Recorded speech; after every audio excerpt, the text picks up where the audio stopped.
گھر موت کا آباد کیا، اکبر نے جو گھر موت کا آباد کیا، صغرا کو دم نزا بہت یاد کیا، لاش پا کمر تھا میں، یہ کہتے تھے حسین، لاش پا کمر تھا میں، یہ کہتے تھے حسین، تم نے علی اکبر میں برباد کیا، اکبر نے جو گھر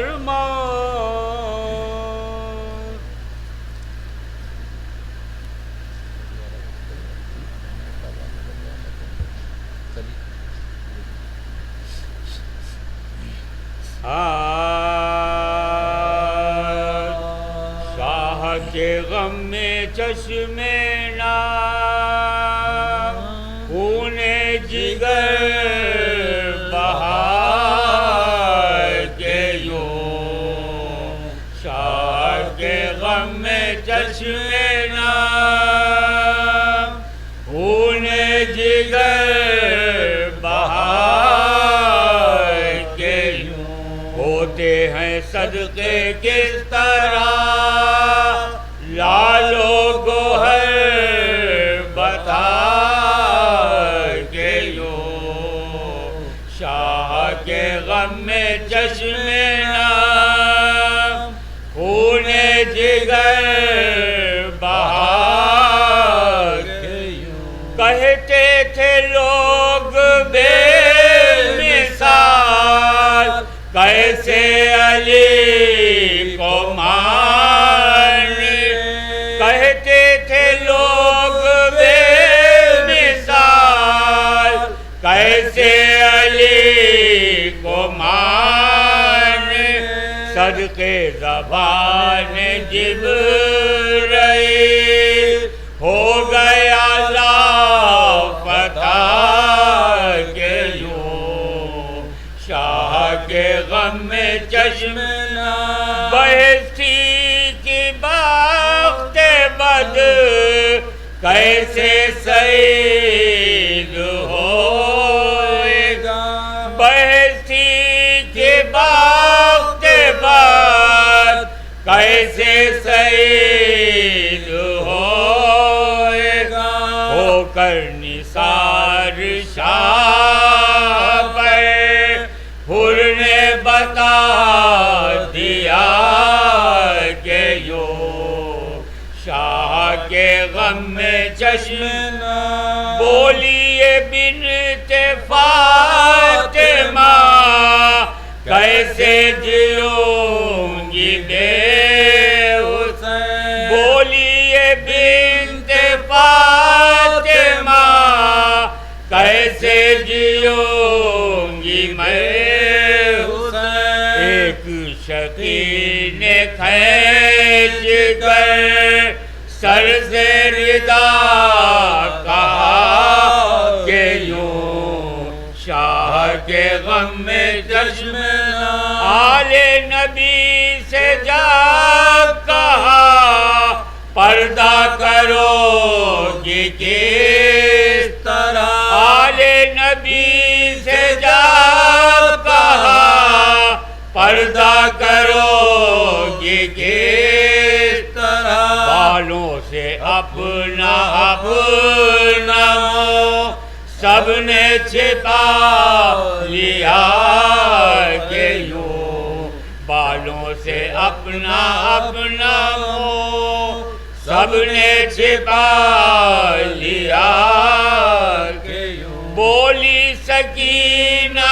کرتی ہے عمر یتیم کس طرح بولی سکینہ کرتی ہے عمر یتیم کس طرح منہ پر تماچے مار کر شبر پکار اٹھا کہ یوں شاہ کے غم میں جشن پوچھا جو شیر خار سے جاؤ گے کیسے پیش پوچھا جو شیر خار سے جاؤ گے کیسے پیش آ کر گلے پتیر ظلم منہ کو پھرا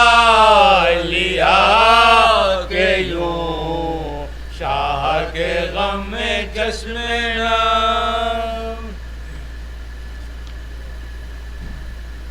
فاتحہ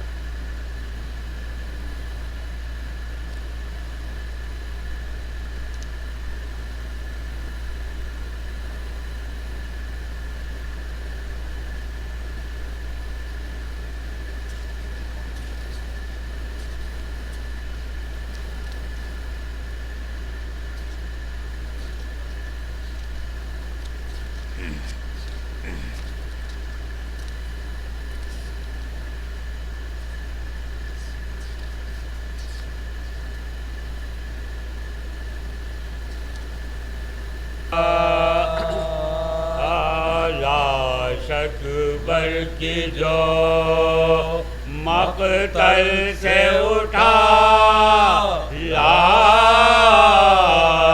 حسین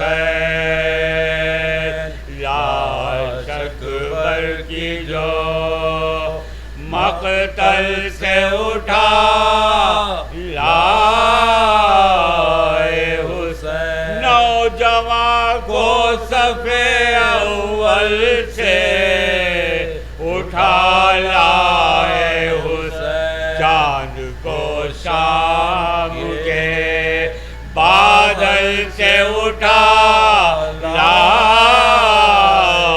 حسین جب لب شیر کو جنگل سے اٹھا لائے حسین دی صدا لاش پسر آن کے لے جاوار چھٹ گیا برچ سے اکبر کا کلیجہ پہنچی خیمے میں جو حضرت کی یہ پردرد صدا مضطرب ہو گئے ناموں سے رسول دوسرا کہا چلا کے سکینہ نے کہ ہے بھیا فضا دوڑی سوئے در پھینک کے سر پر سے فضا دوڑی سوئے در پھینک کے سر پر سے پیٹتی زینب مضطر نکل آئی بانو گھبرا کے کھلے سر نکل آئی شہ کے کاندھے پر جو دیکھا علی اکبر کو ہاتھ پھیلا کے یہ چلائی کہ ہے میرے کیا غضب ہو گیا اے بادشاہ نیک راس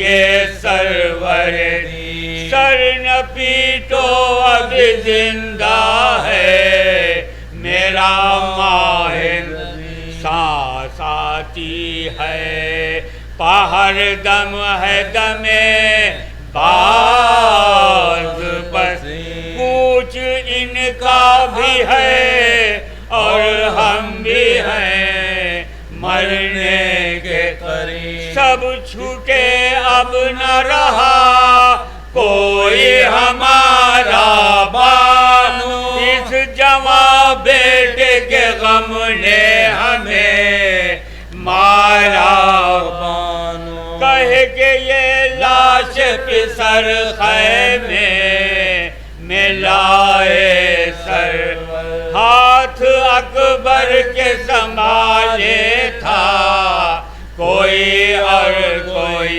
شہن فرزند کو آہستہ لٹایا جا، گر کے پہلو میں تڑپنے لگی ماں خستہ جگر، کہتی تھی دل بسنا ظلم کی کھائی بیٹا، ارے آنکھ کھولو نہیں مرتی ہے یہ دائی بیٹا، آئے میرے شیر تجھے لطف جوانی نہ ملا، چین پردیس میں اے یوسف ثانی نہ ملا، قطرہ آب بجز اشک فشانی نہ ملا، دودھ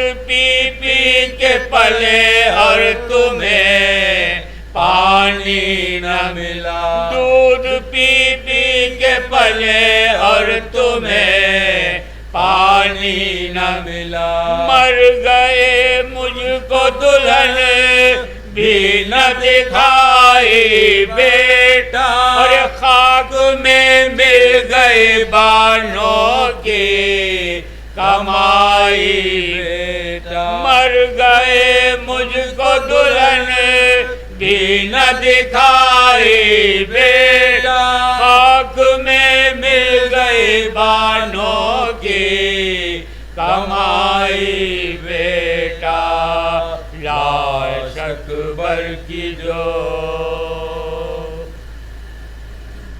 خون کا جوہر دکھانے آیا ہے، علی کے خون کا جوہر دکھانے آیا ہے، صلوات حضرت محمد علی محمد کے پہن کے ہاتھ کڑی، پہن کے ہاتھ کڑی بیڑی حسین کا بیمار، پہن کے ہاتھ کڑی بیڑی حسین کا بیمار، فقیر شام کو قیدی بنانے آیا ہے، فقیر شام کو قیدی بنانے آیا ہے، صلوات حضرت محمد علی۔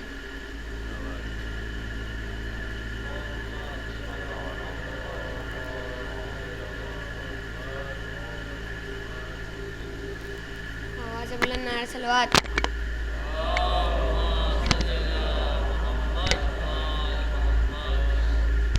پردیس میں ہو عید ہمیں کوئی غم نہیں، پردیس میں ہو عید ہمیں کوئی غم نہیں، ماہ اذا میں گھر سے ماہ اذا میں گھر کا سفر حد سے کم نہیں، ماہ اذا میں گھر کا سفر حد سے کم نہیں،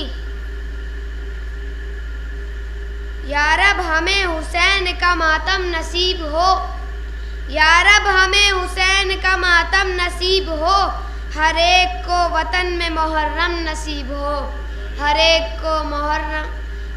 کو وطن میں محرم نصیب ہونا ہے، صلوات۔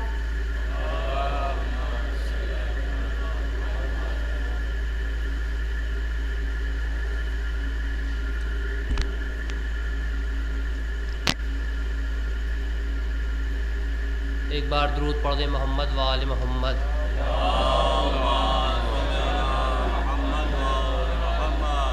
چند اشعار قبط کے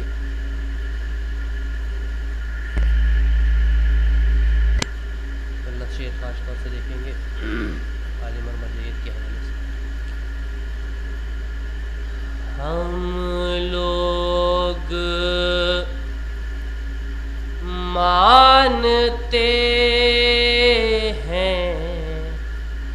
شریعت کا فیصلہ ہم لوگ مانتے ہیں، شریعت کا فیصلہ آیت میں ڈھونڈتے ہیں مشیت کا فیصلہ. ہم لوگ جو آج کل اعتراض ہوتے ہیں تمام طریقے کے کہ ہم لوگ مانتے ہیں شریعت کا فیصلہ آیت میں ڈھونڈتے ہیں مشیت کا فیصلہ. ہم لوگ مانتے ہیں شریعت کا فیصلہ. اور کربلا میں ظہر کے وقت کے حوالے سے عاشور کے کہ ترکش میں جتنے تیر ہیں ان کو رہا کرو. ترکش میں جتنے تیر ہیں ان کو رہا کرو. ہم کر چکے نماز جماعت کا فیصلہ. ہم لوگ مانتے ہیں شریعت کا فیصلہ. تو دشمن علی کے چھپتے ہیں غاروں میں اس لیے. کیوں چھپتے ہیں؟ کہ دشمن علی کے چھپتے ہیں غاروں میں اس لیے. ارے میدان میں ہوا تھا ولایت کا فیصلہ. ہم لوگ مانتے ہیں شریعت کا فیصلہ. دشمن علی کے چھپتے ہیں غاروں میں اس لیے. میدان میں ہوا تھا ولایت کا فیصلہ. ہم لوگ مانتے ہیں شریعت کا فیصلہ. یہ کہے کہ خط سے بھاگ رہی ہے سپاہ شام. یہ کہے کہ خط سے بھاگ رہی ہے سپاہ شام. ارے عباس نے کیا ہے قیامت کا فیصلہ. ہم لوگ مانتے ہیں شریعت کا فیصلہ. روئے بغیر کون ہنسا ہے جہان میں. شعر دیکھیں گے اعتراض کے حوالے سے کہ روئے بغیر کون ہنسا ہے جہان میں. ارے فطرت سے کر رہے ہو بغاوت کا فیصلہ. ہم لوگ مانتے ہیں شریعت کا فیصلہ. فطرت سے کر رہے ہو بغاوت کا فیصلہ ہم لوگ مانتے ہیں، شریعت کا فیصلہ. اور جو ان کے پاس آتا ہے بہرحال وہ کسی بھی طریقے سے توبہ کرے اس کے حوالے سے کہ شہ نے بہشت دن کے اجالے میں بانٹ دی. توبہ سچی ہونی چاہیے انسان کی کہ شہ نے بہشت دن کے اجالے میں بانٹ دی. حر نے کیا تھا رات میں نصرت کا فیصلہ، شہ نے بہشت دن کے اجالے میں بانٹ دی. حر نے کیا تھا رات میں نصرت کا فیصلہ ہم لوگ مانتے ہیں، شریعت کا فیصلہ. مر جاؤ عشق آل محمد میں سوچ کے، اللہ نے کیا ہے حفاظت کا فیصلہ. ہم لوگ مانتے ہیں شریعت کا فیصلہ. شعر دیکھیں گے کہ بیعت کے ساتھ ساتھ مٹایا گیا یزید، بیعت کے ساتھ ساتھ مٹایا گیا یزید. کامل ہوا رکا ہوا مدت کا فیصلہ، ہم لوگ مانتے ہیں شریعت کا فیصلہ. اور ایک شعر رہ گیا تو دیکھیں کہ ہم کربلا جو پہنچے تو روشن ہوئی یہ بات، عشق حسین کرتا ہے جنت کا فیصلہ. ہم لوگ مانتے ہیں مشیت کا فیصلہ، آیت میں ڈھونڈتے ہیں مشیت کا فیصلہ. درود پڑھ دیں محمد و آل محمد.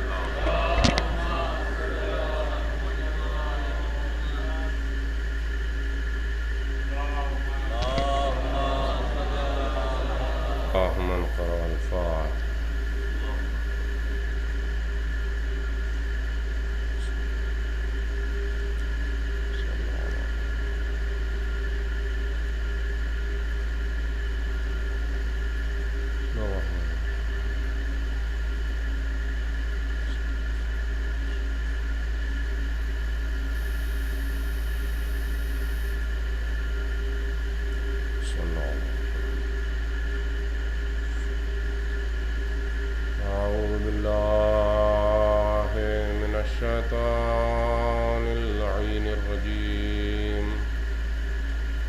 بسم اللہ الرحمن الرحیم.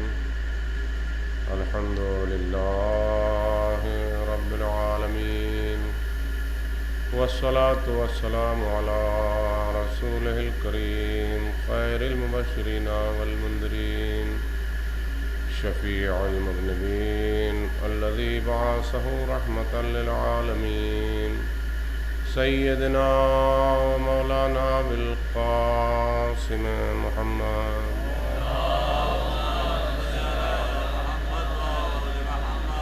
وآلہ الطیبین الطاہرین. اما بعد فقد قال اللہ سبحانہ تبارک و تعالی وقوله الحق بسم اللہ الرحمن الرحیم انما یرید اللہ لیذهب عنکم الرجس اہل البیت ویطہرکم تطہیرا.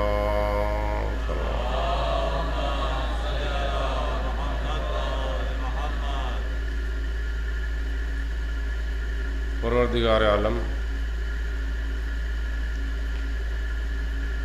جو ذرہ خاکی سے لے کر فلک ہفتم تک ہر شے کا خالق، ہر شے کا مالک، ہر شے اسی کے اختیار میں ہے، اور اگر کسی کا کچھ کسی چیز پر اختیار ہے بھی تو وہ اسی معبود کا عطا کردہ ہے. اس نے ایک قطرہ آبی سے ایسا انسان پیدا کر دیا جو چربی سے دیکھتا ہے، ہڈی سے سنتا ہے. ورنہ انسانی تصور سے بالا ہے یہ بات کہ چربی سے انسان دیکھے یا ہڈی سے سنے،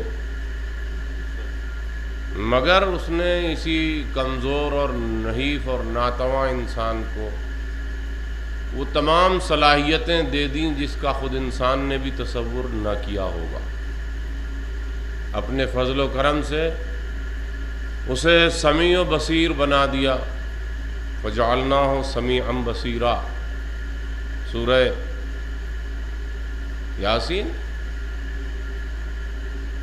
سورہ دہر کی آیت. صلوات پڑھے محمد و آل محمد. فجعلناہ سمیعا بصیرا، ہم نے اسے سمیع اور بصیر بنا دیا. یہ ہر چیز دیکھ سکتا ہے، ہر چیز سن سکتا ہے. صرف دیکھنا اور سننا ہی نہیں بلکہ اسے وہ صفات عطا کر دیے کہ جن کے ذریعے سے یہ زمین سے آسمان تک کی ترقیاں حاصل کر گیا. اسے سمیع و بصیر تو بنایا ہی، اس کے جسم میں شجاعت اور بہادری جیسی صفت بھی پیدا کر دی. اس کے جسم میں بزدلی جیسی صفت بھی رکھ دی. اس کا تعلق نہ جسم سے ہے نہ بدن سے ہے. ہو سکتا ہے بہت طویل القامت ہو مگر بزدل ہو، بہت بڑے جسم و جسامت والا ہو مگر بزدل ہو سکتا ہے کہ نہ بہت بڑا قد و قامت رکھتا ہو نہ بہت چھوٹا، ایک درمیانی قد کا آدمی خیبر جیسے قلعے کو فتح کر کے 2 انگلیوں پر بلند کر لے. یہ اس نے الگ الگ صفات کا حامل ہر ایک کو بنا دیا، اور اسی کے ساتھ ساتھ اسے پھر حکم یہ دیا کہ یہ سارے صفات میں تمہیں اس لیے دے رہا ہوں کہ تم زندگی ویسے بسر کرو جیسے میں چاہتا ہوں. تمہیں ساری نعمتوں سے نواز دوں گا اگر تم نے میرے منشا اور میری مرضی کے مطابق زندگی بسر کی، اور اگر تم اپنی مرضی کے مطابق زندگی بسر کرنا چاہو تو نعمتیں دینا تو میرا کام ہے ہی. میرے خزانے میں کوئی کمی آنے والی نہیں ہے. میں تمہیں نعمتوں پر نعمتیں دیتا چلا جاؤں گا، لیکن پھر تم اپنے وقت کے فرعون نہ بن جانا، نمرود نہ بن جانا، شداد نہ بن جانا. سب کچھ میں عطا کر سکتا ہوں، عطا کرنا میرا کام ہے، اس کو اپنی ظرفیت میں سما لینا تمہارا کام ہے. اگر تم صحیح صلاحیت اور صحیح ظرفیت رکھتے ہوگے تو میں تمہاری نعمتوں میں اضافہ کرتا چلا جاؤں گا. اسی لیے اس نے فرمایا لَإِن شَكَرْتُمْ لَأَزِيدَنَّكُمْ، تم میرا شکر تو ادا کر کے دیکھو، میں تمہیں نعمتوں سے نوازتا چلا جاؤں گا، نعمت پر نعمت دوں گا. ہر طرح کی نعمت، زمین سے تعلق رکھنے والی نعمتیں، آسمان سے تعلق رکھنے والی نعمتیں. حد تو یہ ہے کہ میں تمہیں یہاں تک نواز دوں گا کہ وہ سارے کام جو میرے ہوں گے وہ میں تمہارے حوالے کر دوں گا، تمہارے سپرد کر دوں گا. عبدی اطعنی حتی اجعلک مثلی، میرے بندے تو میری اطاعت تو کر کے دکھا، میں تجھے اپنے جیسا بنا دوں گا۔ بعض لوگ سوچتے ہیں کہ یہ کیسے ہو سکتا ہے کہ ایک بندہ گھر سے چلے اور گھر سے قدم نکالتے ہی خیبر میں پہنچ جائے، یہ کیسے ہو سکتا ہے؟ مدینے سے چلے خیبر تک بہت فاصلہ ہے، لمحوں میں کیسے پہنچ سکتا ہے؟ یہ کیسے ممکن ہے؟ خالی بات کہے کہ اگر میں چاہوں تو دیوار سونے کی ہو جائے، سونے کی ہو جائے۔ یہ کیسے ممکن ہے کہ وہ کہے کہ اگر میں چاہوں تو درخت اپنی جگہ چھوڑ دے، درخت بھی اپنی جگہ چھوڑتا ہوا نظر آئے، اگر میں چاہوں تو اس مٹی کو سونا بنا دوں؟ یہ کیسے ہو سکتا ہے کہ اگر ایک آدمی کے ہاتھ کا دھون پانی ہو، وہ پانی زر و جواہرات میں بدل جائے؟ یہ کیسے ہو سکتا ہے؟ میں کہتا ہوں کچھ سوچنے کی ضرورت نہیں ہے، صرف اتنا دیکھ لو یہ بندہ اطاعت الہی میں کس حد تک سرشار ہو گیا، کس منزل پر پہنچا ہوا ہے۔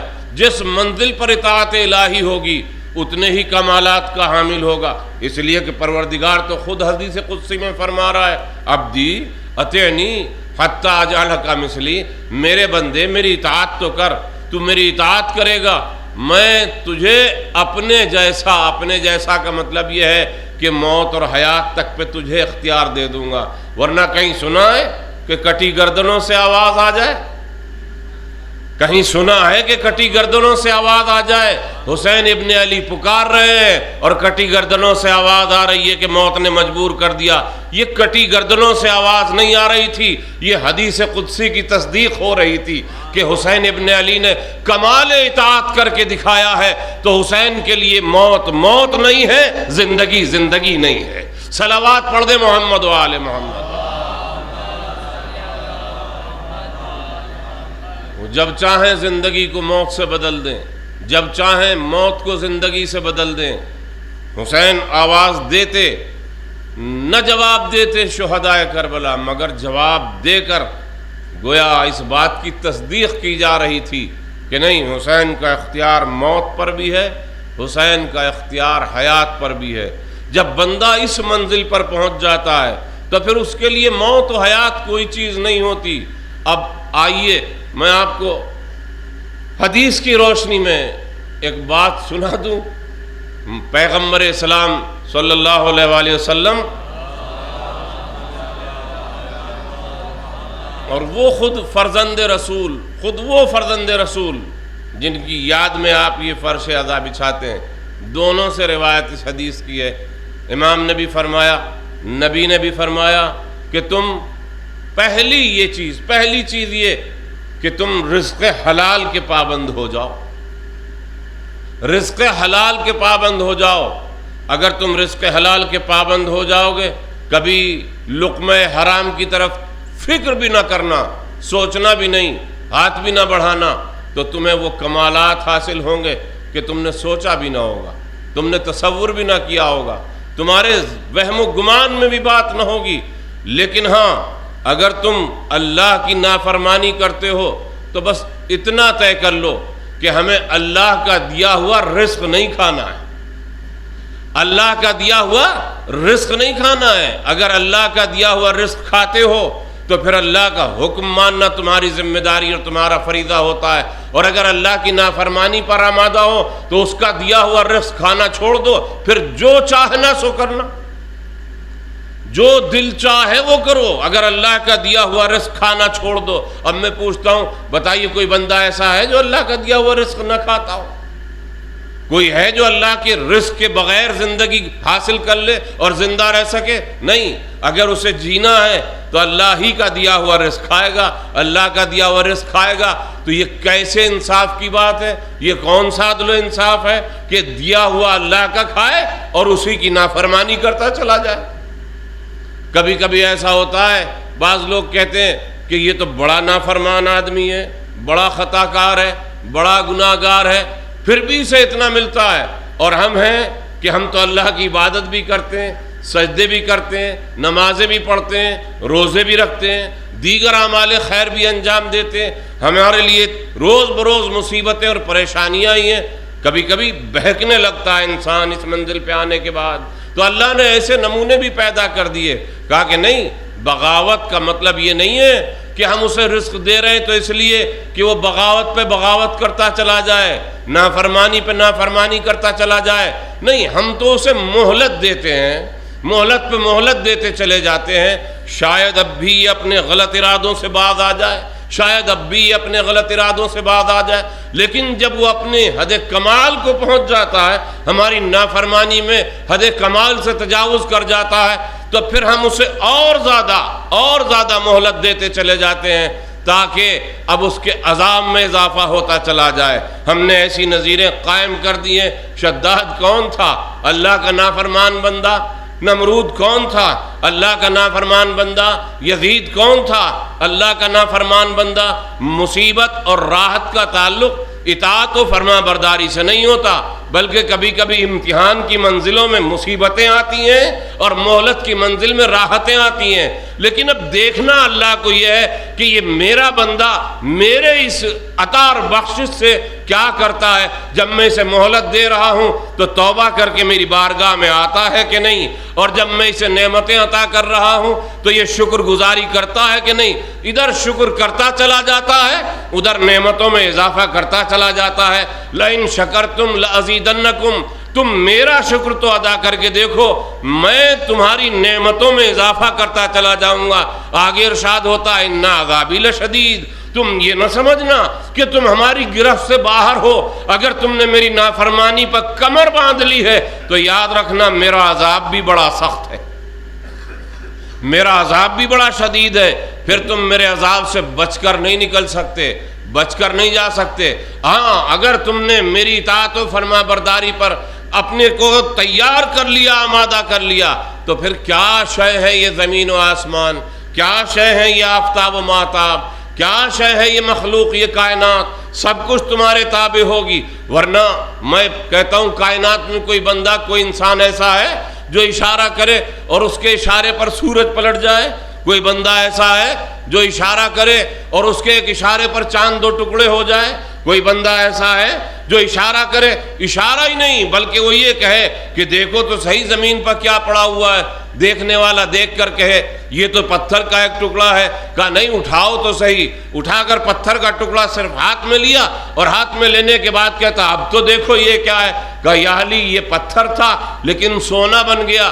کیا چیز تھی جو علی کے ہاتھ میں آنے کے بعد پتھر کو سونا بنا دیا؟ کیا خدا بن گئے علی؟ نہیں، العیاذ باللہ، خدا نہیں ہے. لیکن ہاں اتنا ضرور ہے، اپنے کو علی نے اطاعت پروردگار کر کے اس منزل پر پہنچا دیا ہے کہ اب پروردگار کہتا میرے بندے تو نے میری اطاعت کی ہے تو اب میں زمین تیرے اختیار میں دیتا ہوں، آسمان تیرے اختیار میں دیتا ہوں، چاند تیرے اختیار میں دیتا ہوں، سورج تیرے اختیار میں دیتا ہوں، ملائکہ تیرے در پہ آ کے جبا سائی کریں گے، آسمان کے تارے ٹوٹ کر تیرے در پہ آ جائیں گے، فرشتے آئیں گے تیرے در پہ سلام کرنے کے لیے، ساری کائنات تیرے اختیار میں ہوگی. اور پھر تو اپنی آخری منزل میں آواز دینا فزت ورب الکعبہ، کعبے کے رب کی قسم میں کامیاب جا رہا ہوں. یہ کعبے کے رب کی قسم میں کامیاب جا رہا ہوں علی کا جملہ یہ نہیں بتا رہا ہے کہ علی نے آج نماز ادا کر لی اس لیے کامیاب ہے،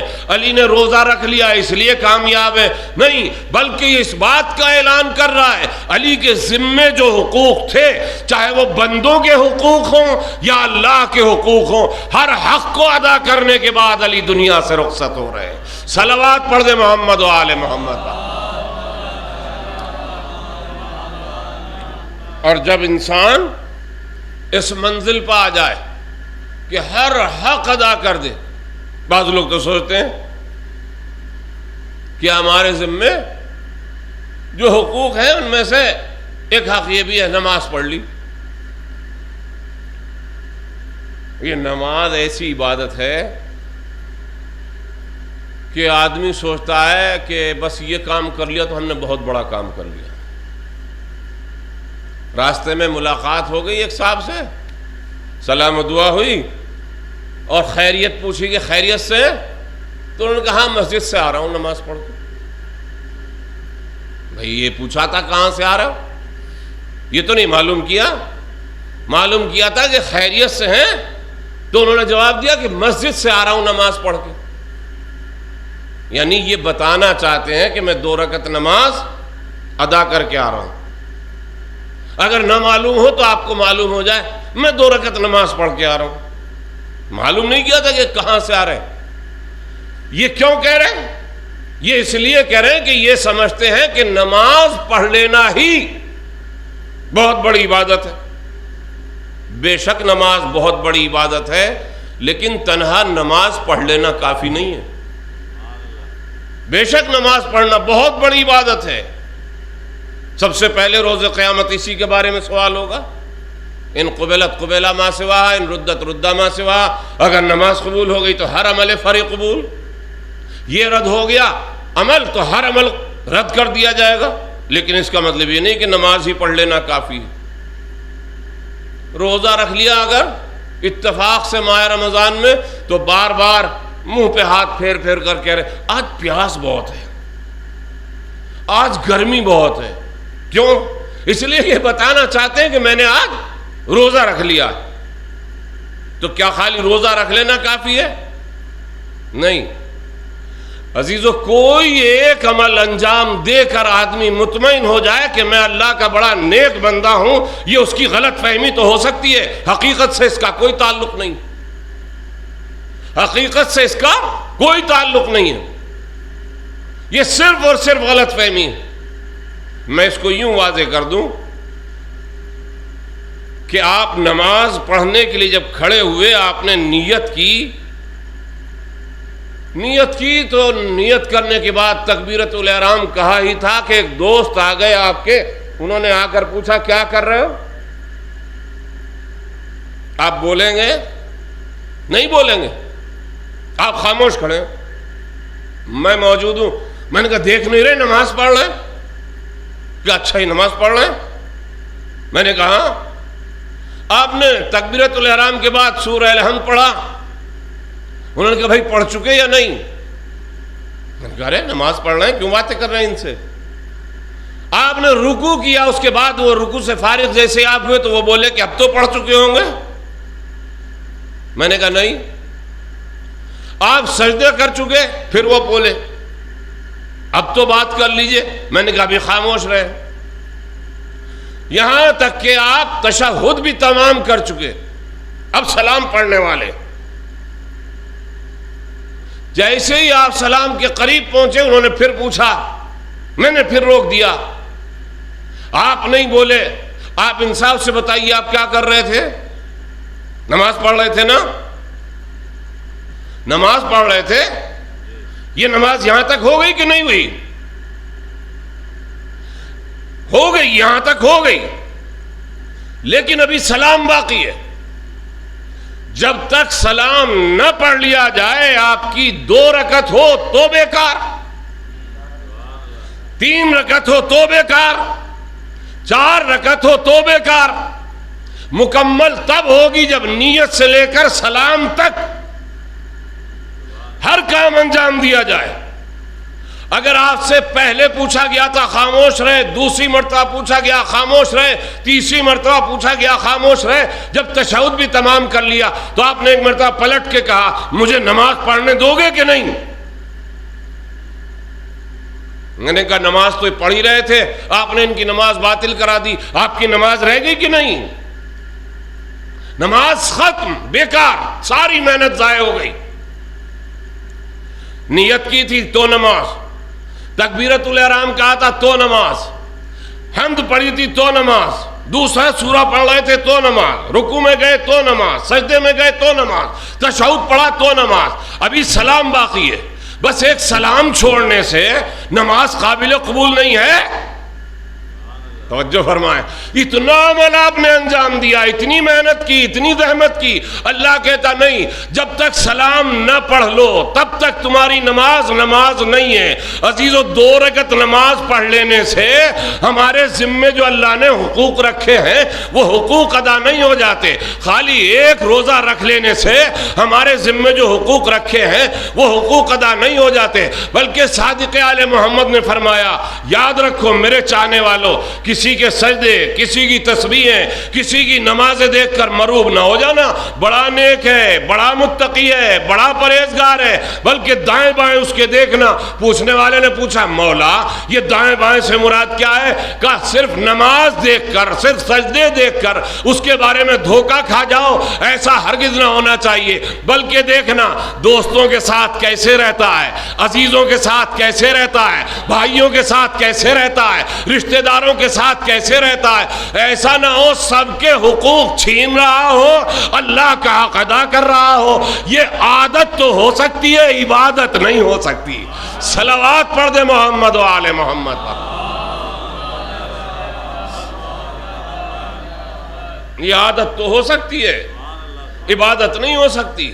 عادت اور عبادت میں فرق ہے، عادت اور عبادت میں فرق ہے۔ اللہ عادت پہ کوئی اجر نہیں دیتا، عبادت پہ اجر دیتا ہے۔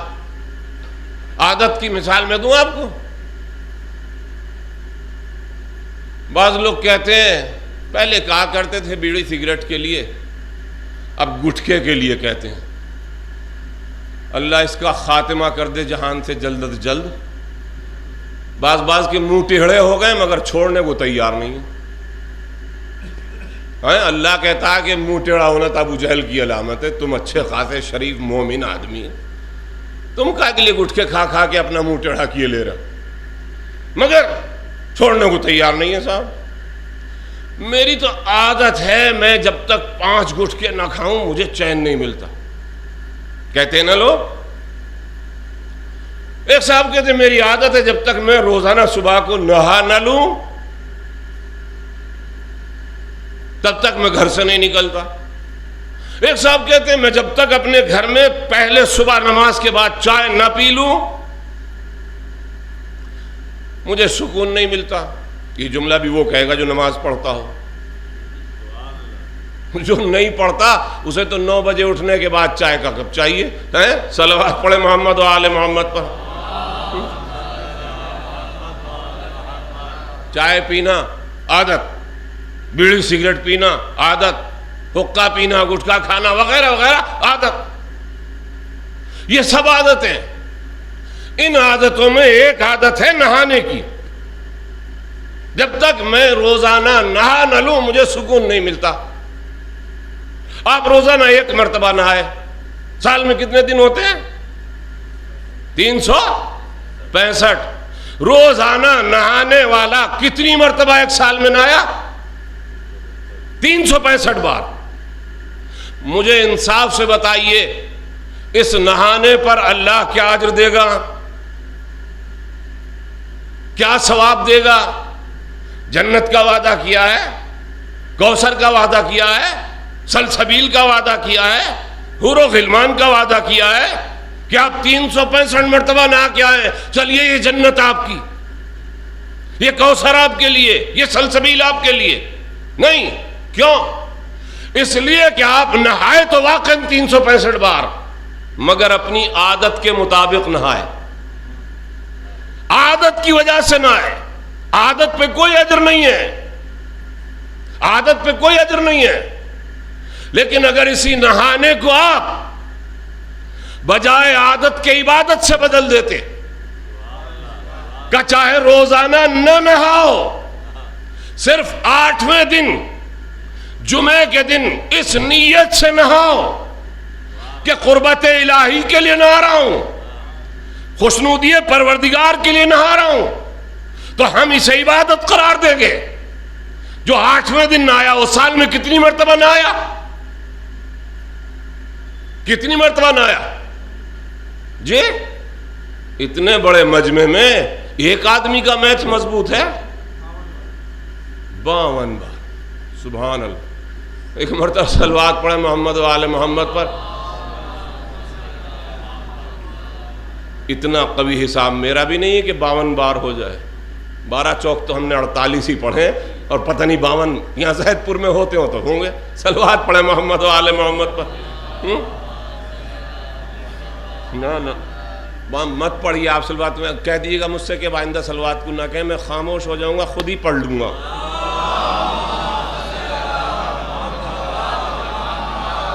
معلوم ہے آپ کو یہ وہ چیز ہے جس کو پڑھنے میں آدمی پتہ نہیں کیوں کتراتا ہے, گھبراتا ہے. اللہم صلی وآل محمد. جی بعض لوگ تو ایسے ہی پڑھتے نا اللہم وآل محمد, پتہ نہیں کب کیا کہہ دیا کچھ پتہ نہیں, ایک اللہم سمجھ میں آیا, ایک آل محمد آخر میں سمجھ میں آ گیا.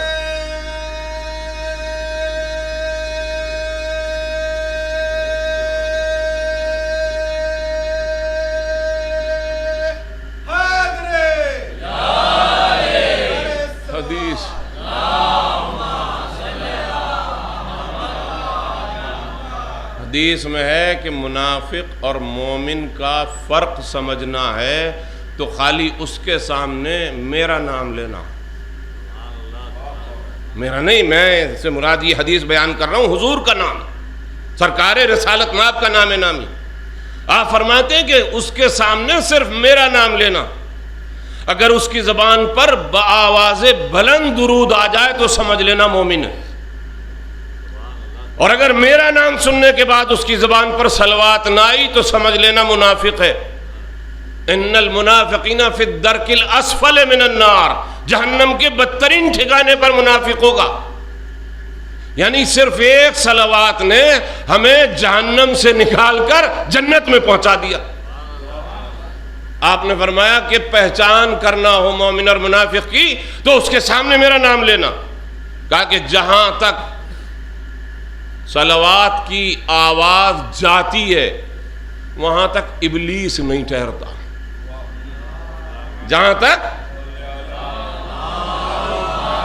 محمد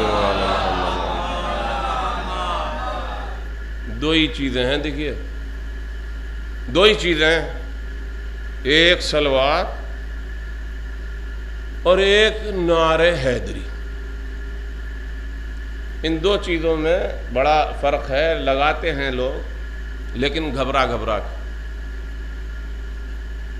صلوات پڑھیں گے تو میں نے بتایا نا اللہم آل محمد, یہ ہو گئی صلوات.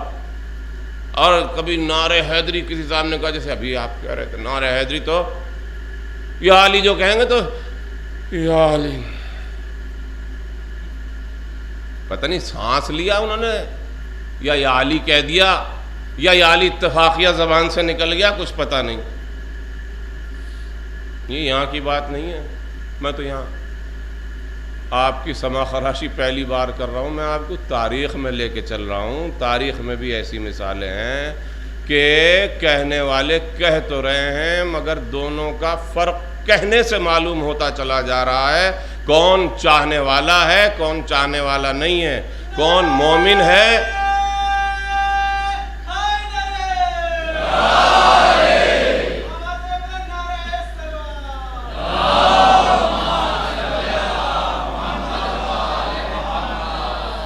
ابھی میں آپ کو لے کے چل رہا ہوں تاریخ کی طرف. ابھی تو لگایا نا, ابھی لگائیں گے, آپ دیکھیے گا. تاریخ میں ہے کہ لگانے والے جب لگاتے نا نعرہ تو خالی نعرہ لگانے سے پہچان ہو جاتی ہے کون کس کا ہے, کس طرف والا ہے, مومن ہے یا منافق, پہچان ہو جاتی ہے. تاریخ گواہ ہے اس بات کی. کیا ہے تاریخ میں؟ تاریخ میں یہ ہے کہ ایک مرتبہ ایک اسلامی جنگ ہوئی. آپ خود سمجھ جائیے گا, نام میں نہیں لے رہا ہوں. اسلامی جنگ ہوئی. اس جنگ میں مسلمان از طرف خود, بعض لوگ اس بدگمانی میں ہے کہ حضور بھیجتے تھے.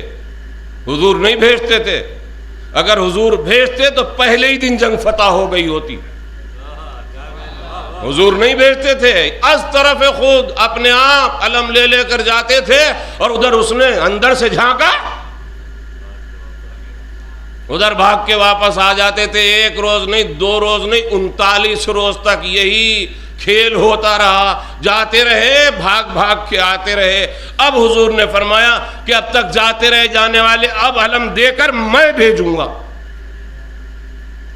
اب علم دے کر میں, دیکھیے پوری جنگ نہیں پڑھوں میں, بس ایک بات کی طرف اشارہ کروں گا.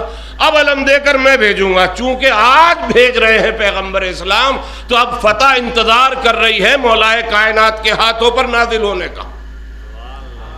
مولا کائنات نے فتح حاصل کر لی، اکھاڑ لیا دروازہ، 2 انگلیوں سے اکھاڑنے کے بعد ہاتھ پہ نہیں رکھا، انہی 2 انگلیوں پر ہے، ان 2 انگلیوں پر یہ دروازہ ہے۔ اب مسلمان ادھر ہے، جس قلعے کا دروازہ اکھاڑا ہے وہ قلعہ ادھر ہے، دشمن اس قلعے میں ہے، ان دشمنوں کو مارنا ہے مسلمانوں کو۔ علی کے دست حق پرست پر یہ در ہے، یہاں خندق بھی ہے، مولا کائنات اس خندق میں قلعے کی حفاظت کے لیے خندق بنا ہوا ہے۔ اب اس دروازے کو آپ اپنی 2 انگلیوں پر اٹھائے ہوئے ہیں، مسلمان کیسے پار ہوں خندق؟ اس لیے کہ خندق خالی نہیں ہے، اس میں ایسے انتظامات کیے گئے ہیں کہ مخالف لشکر ہم تک نہ پہنچے۔ اب مخالف لشکر کیسے پہنچے؟ مولا کائنات نے کہا میں اس دروازے کو ملائے دیتا ہوں، ایک مرتبہ اس سرے سے، ایک مرتبہ خندق کے اس سرے سے، ادھر ملاؤں گا تو سوار ہو جانا، ادھر ملاؤں گا تو پار اتر جانا۔ جب سب کے سب سوار ہو گئے، جب سب کے سب سوار ہو گئے تو اب مولا کائنات نے دیکھا کہ ان کی پہچان تو کرا دوں، ان کی پہچان تو کرا دوں، کون مومن ہے کون منافق ہے۔ وہ ایک مرتبہ آہستہ سے تھوڑی سی حرکت اپنی انگشتان مبارک کو دی، جو چاہنے والے تھے انہوں نے جذبات میں اور عقیدت میں کہا یا علی بچائیے، توجہ کیجئے گا، جذبات میں اور عقیدت میں کہا یا علی بچائیے، اور جو سوار ہو گئے تھے سب کے ساتھ انہوں نے بھی کہا یا علی۔ کہا تو صحیح مگر کہنے کا انداز الگ الگ تھا۔ شاعر تو یہاں بھی ہوں گے نا بہت سے، ان شاعروں کے احترام میں 4 مصرے سنا دوں جو کسی نے اس تاریخ کو پیش نظر رکھ کر لکھے، اور یہ شاعر کی صفت ہے کہ واقعہ دیکھا لکھ لیتا ہے، چاہے سنانے کا موقع ملے یا نہ ملے، ہو سکتا ہے خود سنا دے، ہو سکتا ہے ڈائری میں لکھ کے مر جائیں۔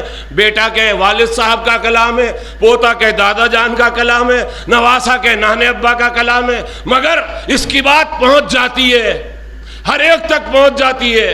ادھر ہی یہ مولا کائنات نے منظر پیش کیا کہ پہچان لو ان میں کون مومن ہے کون منافق ہے۔ مومنوں نے چاہنے کے ساتھ، محبت کے ساتھ، عقیدت کے ساتھ، جذبات کے ساتھ کہا یا علی بچائیے، منافقوں نے آہستہ آہستہ کہا دیکھا جائے کہیں ایسا نہ ہو ہم یا علی کہیں اور دیکھنے والا کہے تم تو ادھر والے تھے، ایسا نہ ہم یا علی کہیں اور تم تو ادھر والے تھے، ہمیں یہ سننے کو ملے۔ نہیں، آہستہ سے کہا جائے تو ایک مرتبہ کہنے والے سے نہ رکا گیا، کہتا کیوں جھجکتا ہے علی کو تو ولی کہتے ہوئے،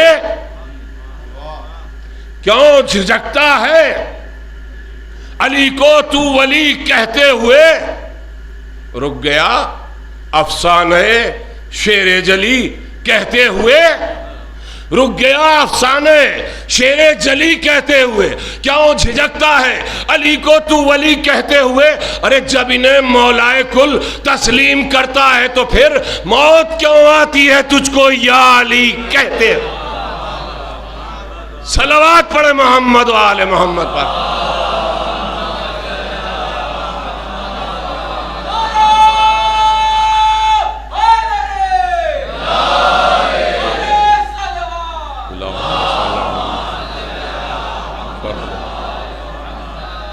اب اگر آپ نے شروع میں ہی صلوات صحیح سے پڑھ لی ہوتی تو یہ اتنی بات جو میں نے بڑھا دی یہ مجھے نہ بڑھانا پڑتی۔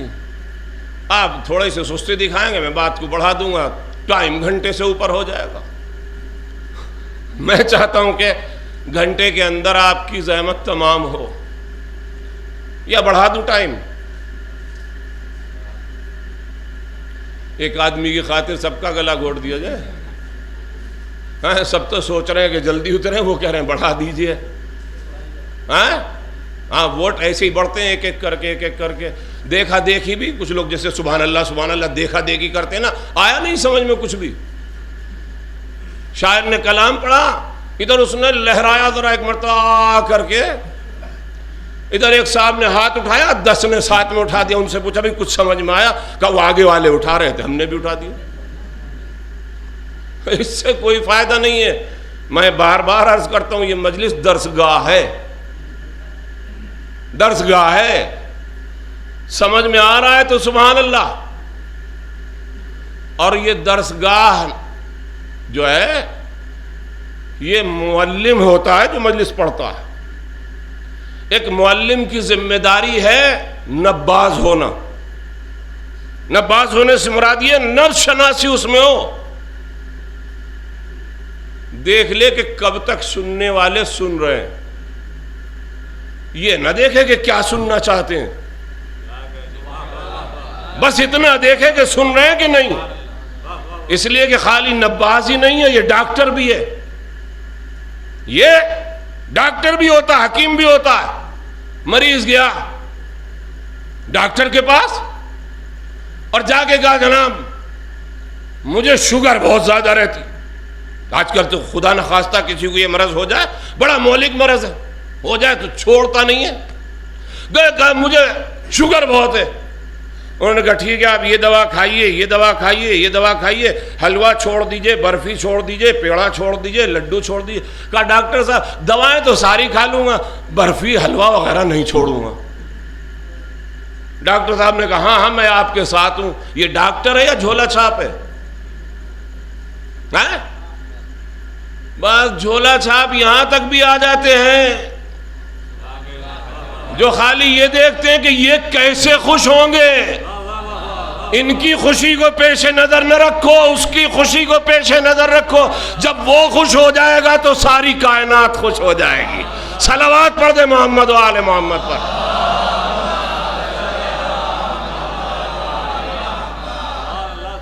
جب تک آپ سن رہے ہیں، سماعت فرما رہے ہیں، گھنٹہ آدھے گھنٹے کی کوئی قید نہیں. میں آپ کو 2 گھنٹے بھی سنا سکتا ہوں، کم زیادہ بھی سنا سکتا ہوں. یہ آپ کی ہمتوں پر ہے. اب چونکہ وقت گھٹتا جا رہا ہے نا دن بدن، آج 5 تاریخ ہو گئی، تو گھٹتا جا رہا ہے دن بدن وقت. تو جیسے جیسے وقت گھٹے میں تھوڑا تھوڑا سا ٹائم بڑھا دوں. نہیں بڑھے گا، نہیں بڑھے گا. بڑھائیں؟ ابھی سب کی آواز نہیں آئی. بڑھا دیں؟ چلیے اگر آپ لوگوں کا منشا ہے تو میں بڑھا دوں گا، مجھے کوئی اعتراض نہیں ہے. میں آپ کے ساتھ ہوں. میں اکیلا سب کو کھینچ کے لے چلوں یہ بات اچھی نہیں. میں سب کے ساتھ مل کے چلوں یہ اچھی بات ہے. اسلام بھی یہی کہتا ہے. اسلام بھی یہی کہتا ہے کہ اپنی 1.5 اینٹ کی مسجد الگ بنانے کی کوشش نہ کیا کرو. ہم نے جعلناکم شعوبا و قبائلا، تمہیں خاندانوں میں تقسیم کیا ہے، گھرانوں میں تقسیم کیا ہے. کس لیے تقسیم کیا ہے؟ لتعارفوا، تاکہ تم پہچانے جاؤ. اپنی 1.5 اینٹ کی مسجد الگ کھڑی کر کے خاندان والوں سے الگ نہ چلا کرو، قبیلے والوں سے الگ نہ چلا کرو، رشتہ داروں سے الگ نہ چلا کرو، دوست احباب سے الگ نہ چلا کرو، انسانوں سے الگ نہ چلا کرو. بھلا سوچئے تو صحیح، جو اسلام حیوان تک کی جان کو محترم سمجھتا ہو، کیا عزیزوں کی جان کو محترم نہ سمجھے گا؟ صلوات پڑھ دے محمد و آل محمد پر.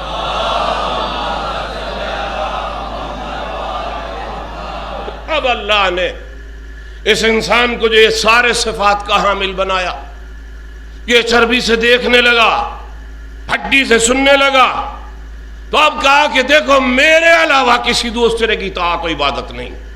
بس یہ سر جھکے تو میرے سامنے تم سر جھکاؤ گے تو میں تمہیں کمال عطا کر دوں گا.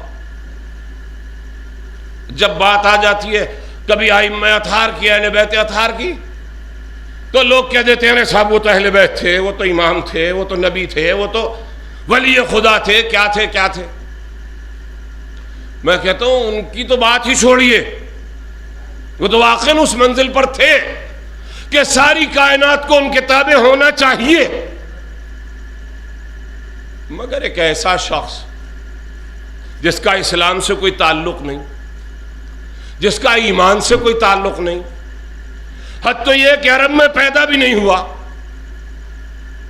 سرزمین فارس سے نکل کر عرب تک پہنچا، اور عرب میں پہنچنے کے بعد اس نے کمال کی وہ منزل حاصل کی کہ پیغمبر صادق کی زبان مبارک پہ آیا، السلمان منا اہل البیت، یہ تو ہم اہل بیت میں۔ کون سی چیز تھی؟ کیا شجراؤ نے لے آیا اس منزل تک؟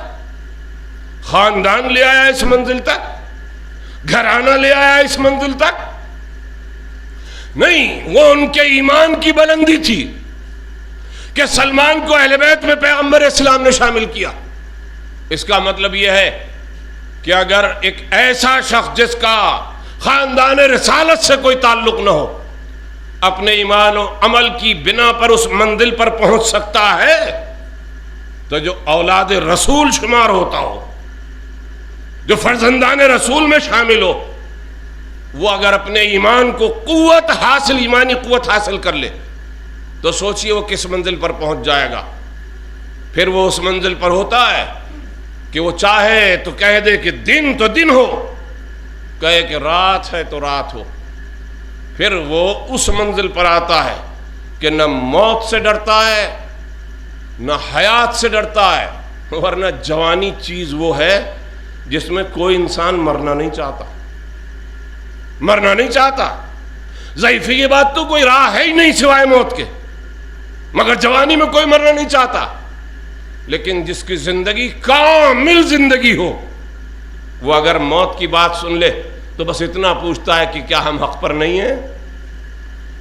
کہا ہم حق پر نہ ہوں گے تو کون ہوگا؟ کہا اگر ہم حق پر ہیں تو ہمیں اس کی پرواہ ہی نہیں ہے کہ موت ہم پہ آ پڑے یا ہم موت پہ جا پڑے۔ کون ہے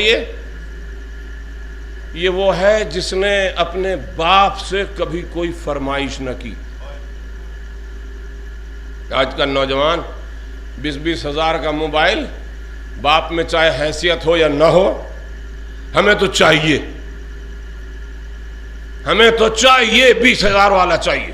باپ کی حیثیت نہیں مگر بیٹے کی ضد چاہیے۔ یہ نوجوان پوری زندگی میں کبھی کوئی سوال کرتا ہی نہیں باپ سے۔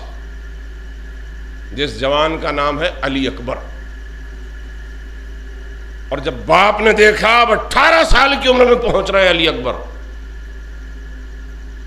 تو پھر خود فرمائش کی، میرے لال تم نے کبھی کوئی ہم سے خواہش ہی نہیں کی، کچھ تو کہو، کس کا پوتا ہے؟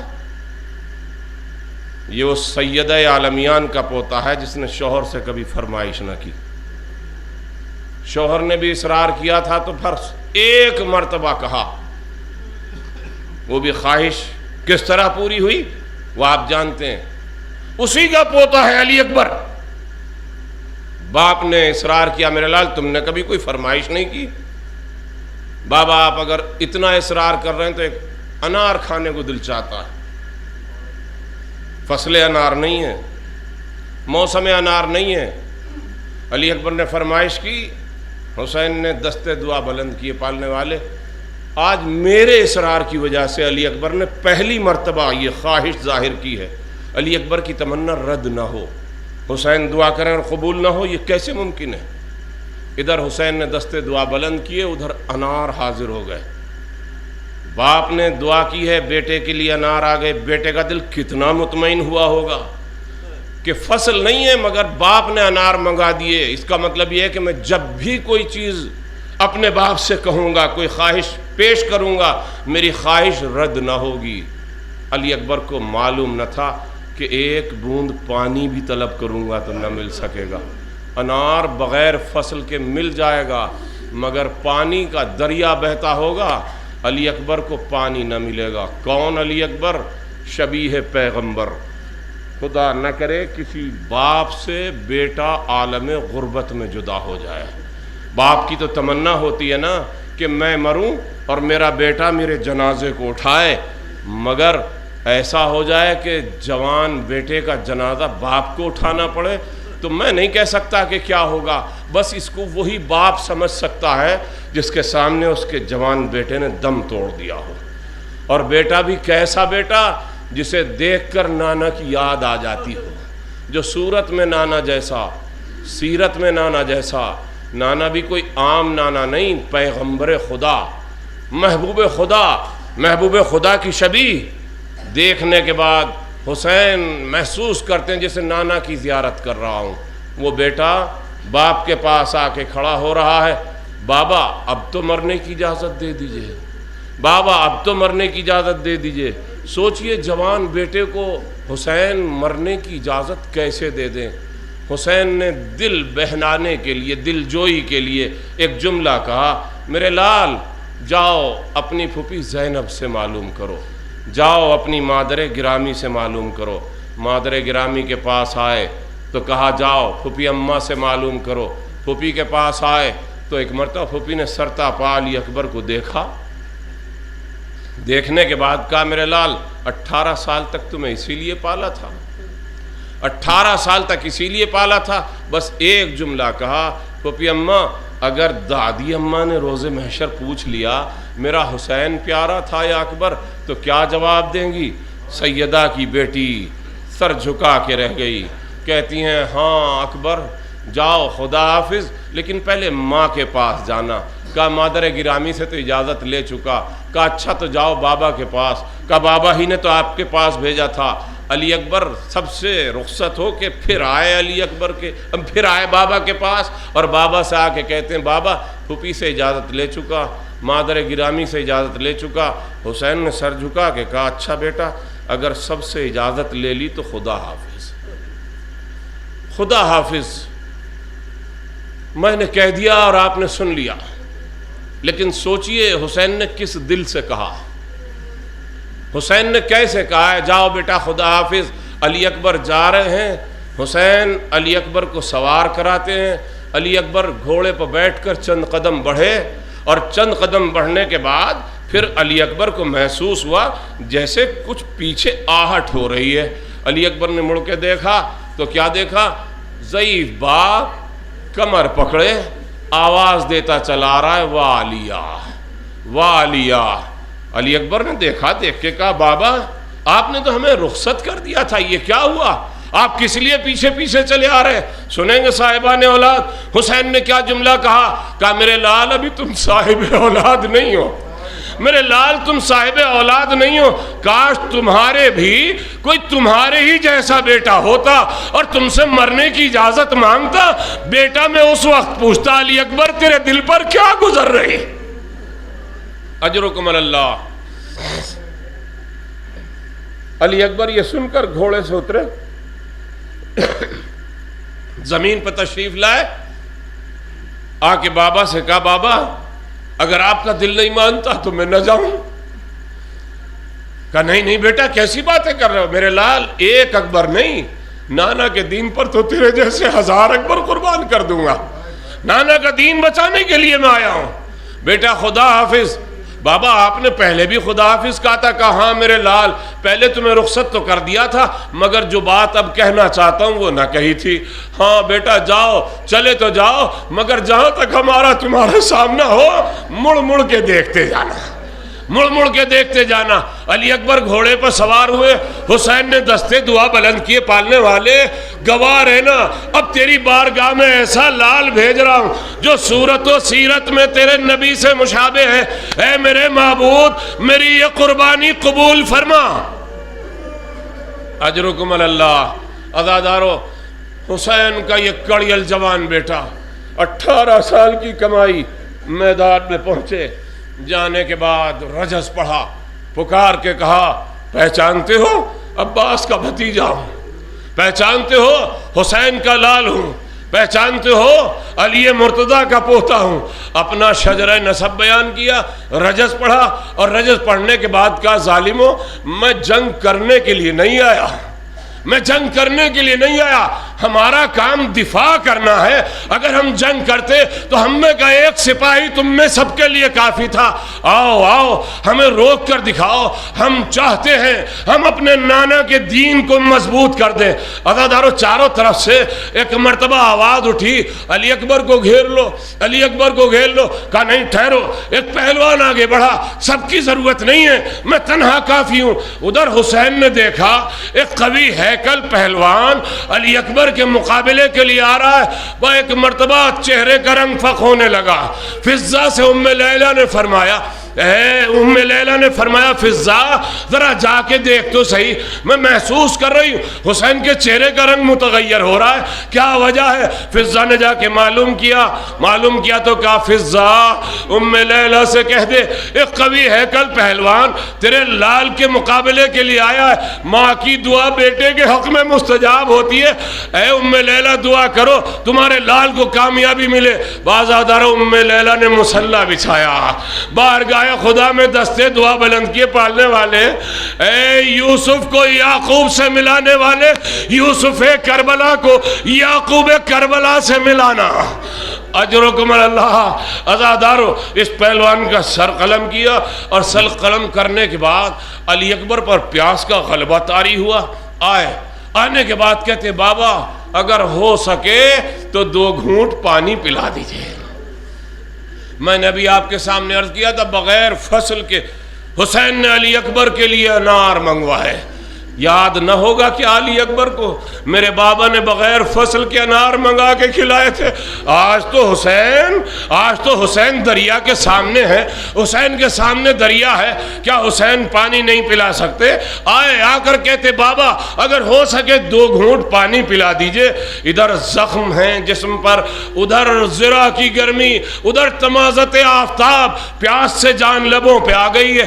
حسین نے کیا فرمایا؟ حسین نے کہا بیٹا اگر تم چاہو تو اپنی زبان میرے منہ میں دے دو. عزادارو یہ جملہ متعدد بار سنا ہوگا نا کہ میرے منہ میں زبان دے دو. حسین یہ بھی تو کہہ سکتے ہیں بیٹا منہ کھولو میں اپنی زبان تمہارے منہ میں دے دوں, مگر نہیں, حسین نے یہ نہ فرمایا. حسین کہتے بیٹا چاہو تو اپنی زبان میرے منہ میں دے دو.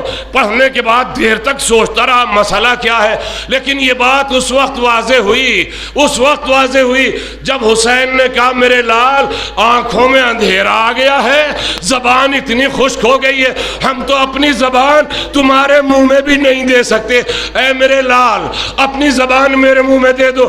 علی اکبر نے زبان منہ میں تو دی, مگر یہ کہہ کے واپس کھینچی یا ابت لسانوں کا اے بسوں میں لسانی, میرے بابا آپ کی زبان تو مجھ سے بھی زیادہ سوکھی ہے.